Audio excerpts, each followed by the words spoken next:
All right, students, go over a problem or explain the formula, write down the formula for problems that you would use on this worksheet. You see in problems 1 through 3, it's the midpoint formula.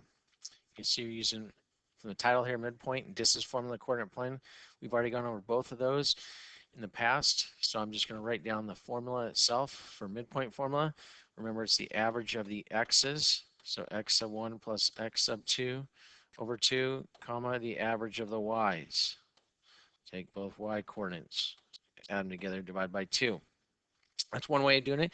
The other way, you could actually graph the points themselves in a coordinate plane and then go one in each direction, like up one and down one until you, and then also left one and right one until you do the same thing on both sides until they meet in the middle there.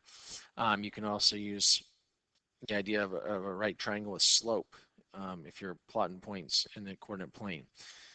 You can also do it from the number line, as I showed you before. If you're given the end point and the midpoint, such as in number 3, and they want you to find the other end point, okay?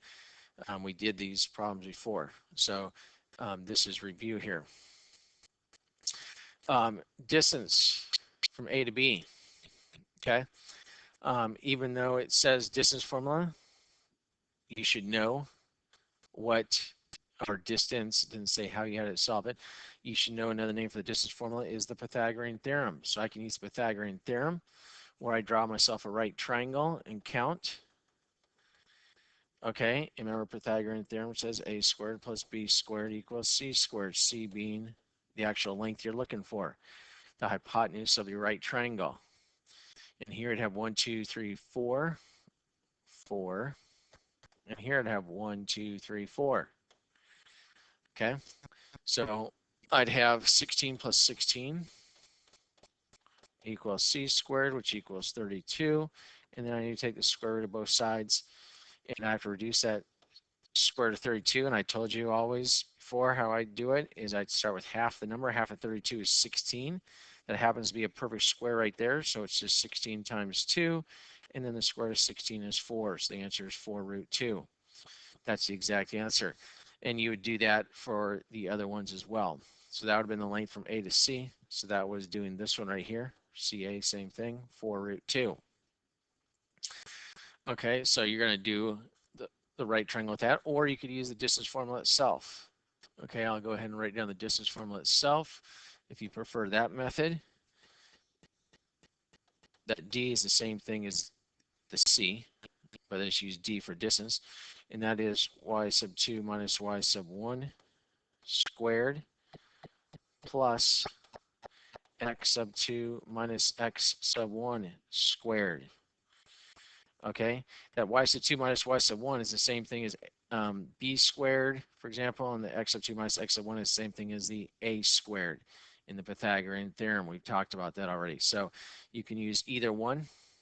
You can practice both of them if you'd like. It doesn't matter. Now notice in 8, it wants you to use the distance formula. So it wants you to use that one right there. And in 9, it wants to use the Pythagorean theorem to do it. So you're going to plot those points there and then draw your right triangle and find the distance. So you can see how they are the same thing. I'd have you practice both ways there. Again, we're talking about distance here. Okay. And they give these lengths of 6 and 12. Okay, so halfway up would be 6 right there. Okay, so that length would be 6. We know this length right here is 6 across there. Okay, and there's my right triangle there. All right, so I give you a helpful hint there. All right, the back side now. Uh-oh, where's the, oh, maybe that was the back side. Let's go to the front side then. All right, I started with the back side, I guess. Isosceles and equilateral triangles. Okay, so here we have prove segment HK bisects IJ. Okay, so here's doing a proof, so it's a review of proofs. I've told you this already, that's true from when we talked about isosceles triangles earlier. So again, you can look back at the isosceles triangles video in our assignment back then. But what's the first thing you should think when you have an isosceles triangle?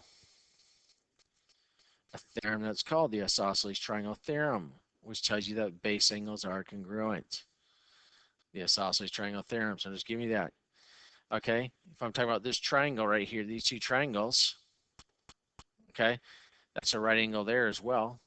Okay, so you can deal with that with a linear pair and show it's a right angle. Okay, and then of course you could use reflexive property if you wanted to, even though you don't have to in this case because you already have enough with those pieces right there to prove the two triangles congruent. And then of course to show that it bisects, my last step would be to say that IK equals JK by CPCTC. So that gives you a hint. You got to write it out now on how to do that proof right there. All right. Down here, it's asking for measures of angles, for example, or distance, one of the two. Well, the measure of angle X, this one right here, we know since it's an isosceles triangle that it equals that one right there. And if 90 degrees is already used up, you've got 90 degrees left to share between these two congruent angles. So that should be easy to figure that out. Here, BC is the hypotenuse. So you're using Pythagorean theorem, for example. 1 squared plus 1 squared equals c squared. You can get that length. Notice on 3, you have an equiangular, which also means therefore it's equilateral. All three sides are congruent. So I can set that equal to that like this. And so when it asks for PQ, we know PQ is the same as those. So now we set these two sides equal to each other that we know, solve for the n. You can plug in your graphing calculator if you wanted to, because you're solving a quadratic, or you can use quadratic formula, or you could factor it and then plug it back in the answer, and you'll see that side length. Okay, again here, down here in this one, we have an equilateral triangle, so all the angles are equal as well. In all equilateral triangles, it's also equiangular.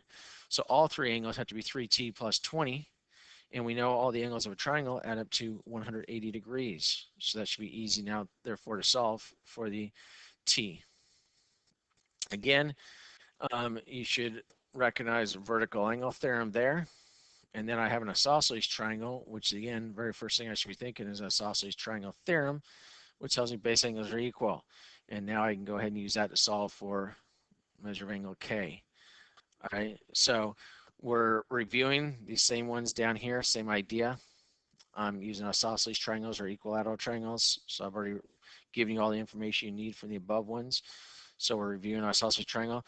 Oftentimes on the DCAS, they will have two problems dealing with isosceles triangles or an isosceles and an equilateral triangle. But isosceles is popular to have a couple problems. So that's why, again, we are reviewing that and making sure you know that stuff along with Pythagorean theorem and midpoint, because you will use distance formula on the DCAS. You'll also use midpoint formula.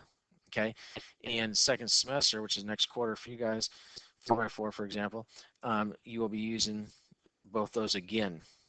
Okay, so it's a good refresher right now. It's also helping for review for your final exam coming up in a couple weeks. Right before the quarter ends, you'll have your final exam for first semester, 4x4 that is. So this is also a good review for that as well. All right, that ends the video at almost 9 minutes.